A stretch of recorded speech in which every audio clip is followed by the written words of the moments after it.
Hello, I am from Flix. Today, I will show you an action sci-fi thriller film called The Colony. Spoilers ahead. The movie is set in the new ice age. The Earth was frozen and make humanity go underground to survive the cold outside. The outpost has limited space, and the common cold serves the enemy to the survivors in the outpost. Fearing of spreading, they created a set of laws to control the sickness. The sick person must quarantine, but if they don't get any better, they can choose between a shot or a long walk in the cold snow out. The outpost is one of the few places where a human can survive under the ice. When the outpost door opens, 3 men get out. One of them begs for one more day to live, but Mason isn't ready to take the risk because of the man's illness. That man accepts his fate and chooses to take a walk instead of being shot and killed. But Mason thinks that he'll only come back to the colony, like the other. When the man tries to run from them, Mason shot and killed the man on the spot. The survivors believed it's impossible to see blue skies and land. Sam is a hero of our story. He doesn't believe in those stories, though he's more afraid of other people than the illness. Briggs was a leader of the outpost. Sam followed Briggs, and they go into the communications room, and Cooper tells them Colony 5 hasn't responded. They even send them a distress message. Briggs tells Cooper to make an announcement, informing everyone to be in the hall for a general meeting in half an hour. Kai is working, and then Sam comes in. Sam tries to scare her, but she tells him that he didn't scare her, and they kiss. He tells her that he needs pellets for the rabbits. While she looks for them, he asks about the new thing she's working on. Kai thinks that she can find a modern tech device that might help him get out of the ice age. Sam doesn't like the idea of using the tech again, but asks her to take him with her when she does find it. After a while, they joined the meeting on time. Everyone has started to gathering in the hall. Dexter tells his wife not to cough. Briggs walking into the meeting, he informs the situation with Colony 5. Briggs thinks that it's worth checking upon them. He tells Cooper to see how many radios parts he can spare. He also asked for 2 volunteers for the team he's assembling. Mason doesn't think they should spare anything or anyone, considering the colony might have been infected with flu. Briggs asks Dexter to join the team when Sam volunteers. Victor's son Graydon also volunteers to the displeasure of his parents. Briggs accepts the volunteers and places Kai in charge of the colony until he gets back. Before the meeting ends, Dexter's wife cough scares everyone away, and they take the couple quarantine together. Mason wants to give them the test immediately, but Briggs tells him to wait for him to come back. Sam has a nightmare that he's lost in the snow as a boy and finds his mother dead. He wakes up and go to restroom, and Kai walks up to him, and she's worried that he's leaving and tell him to come back to her. The next day, the 3 of them trace a frozen and abandoned city. They arrive at one of the weather modification machines.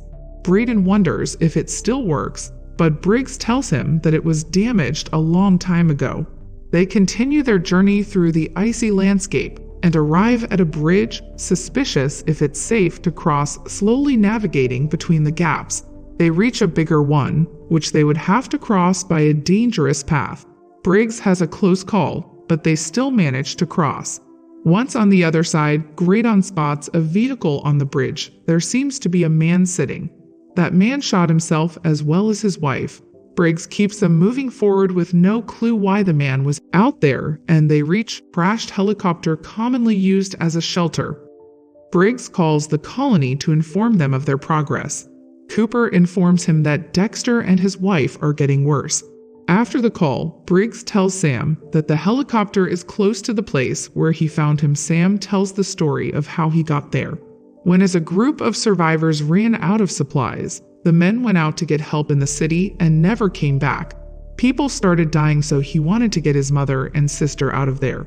They went out looking for a better place, but got hit by a storm. He was the sole survivor only because Briggs had found him. The next day, they arrive outskirts of the colony as they head closer to the entrance. They see blood on the snow and can smell smoke from inside. Briggs goes in first while the 2 wait for him outside. They find more blood inside. Sam asked how many were left the last time Briggs was there, and he tells him that there were 50 of them. They go deeper into the colony outpost, finding more blood on the ground. They are quietly sneaking through the outpost. They see it's completely trashed and spattered with more blood all over. The boy says that all of the people must be dead. They hear noises in the distance. They follow the banging, thinking that someone might be alive. Sam hurries up front to find the source of the sound. They reach a door that looks like it has taken a lot of pounding. He unlocks it, and Briggs goes first. They see someone inside and think that he's dead. When they get closer to him, he jumps up and scares them and tries to fight them off. They tell him they're there to help. He asks if they're gone and tells them to lock the door. Sam gives him some water, and the man introduces himself as Leland.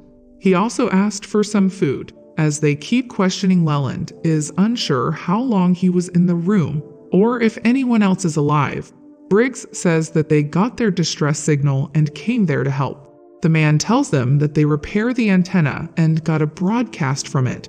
His colony received the partial transmission of a video of a man is seen explaining that they have repaired one of the weather machines and have successfully melted the permafrost.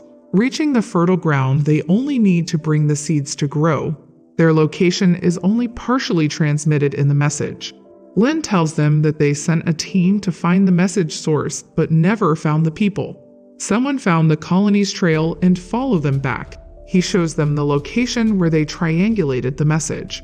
When Briggs tells him that they'll take him back with them, that guy is too scared to leave the room. Sam tells him that there's no one outside, and if they knew he was there because of the knocking. But he says he wasn't the one knocking. Briggs orders Graydon to call their colony and Sam to take anything they can carry back. He finds dynamite in one of the drawers, and the boy informed him that the colony isn't responding. They get ready to leave and suddenly hear a terrible noise outside. Briggs checks on it, but he doesn't see anything close. Leland doesn't want to come, so he locks himself. The other three go through the quarters of the outpost and keep hearing more banging and screaming inside.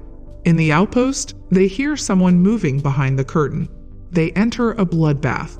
Among the mess, one man is butchering a body another man is feeding on, and all of the colonists have been murdered. The butcher smells the three and more awaken from the pile of dead bodies and get ready to chase the men. Briggs fires a dynamite stick and takes down a few. Graydon was killed by two cannibals, Briggs and Sam shooting at the cannibals, but more start showing up. The two of them continue running. Sam shoots another one and runs out of ammo.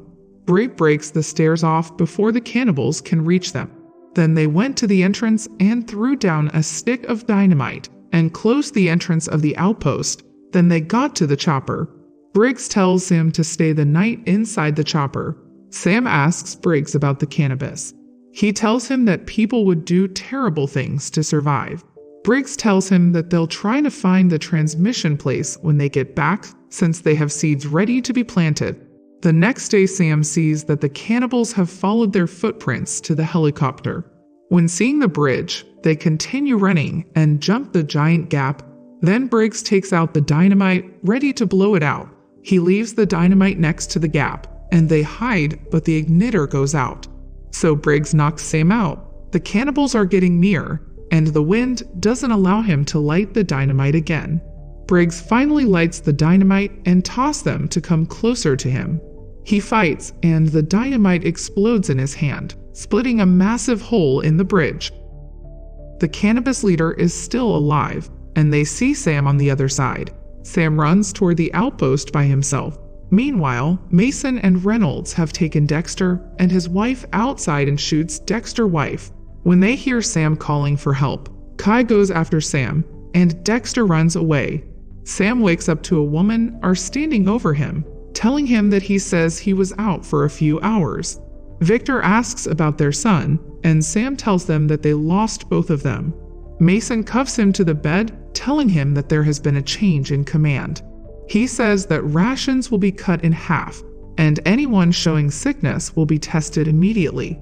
Sam tells them about the cannibals that followed them out. He also tells them about the message, but Mason doesn't believe him and leaves. The small boy steals the keys from Manson to uncuff Sam. Then they check the monitors but find nothing. Reynolds comes in and tells him about Sam getting out, so they run after him. In the meantime, Sam finds Kai restrained and hurt, so he releases her, and they go to the computer room. So Sam can show her the location where the message originated from it, but eventually they find it. Sam packs some of the seeds, and they both out of the room to tell the others about the message. Mason catches them and tells them that no one is leaving suddenly. There's a banging noise outside. They go to check the monitors and see the cannibal storming the doors, trying to take them down. The leader puts Dexter, separated head up to the camera, then breaks. Mason orders everyone to shoot and get the rest of the people who can't shoot to get into the vault. Suddenly, cannibals burst out of the vents inside the shelter and attack Cooper, then go after the people in the vault. Fortunately, one of the kids closes the hatch in time. Meanwhile, Sam and the others realize that they are already inside, crawling in the vents when they begin bursting out of them. Victor faces off with the leader as Sam, and trying to keep the rest away while running toward a safe place to hide. The cannibal leader kills Victor. Meanwhile, Mason escapes to a safe room but closes the door. The woman inside knocks Mason out and opens the door for them. They reseal the door in time to keep the incoming cannibals out. Sam shows them a path that leads to the surface. Sam opens the vent, and they all crawl inside. Apart from Mason, he throws him a gun. The cannibals tear the door down, and when Mason sees them come inside the room, he shoots a gas tank, blowing them all up. The leader manages to jump into the vent and save himself. Sam and the leader fight inside the vent, then fall through it into another room. They continue to fight there. At one point, Sam gets control over them, and he cuts his head off. The rest of the survivors manage to get outside of the outpost of burning on the inside. Sam shows up at the entrance. He joins them and says they need to walk toward the location they got from the message. The survivors listen to him and begin the long walk through the ice and the snow. They have only one rule left to survive. Tomorrow I am going to review a thriller movie, so please click the subscribe button and click the bell icon so you don't miss any updates.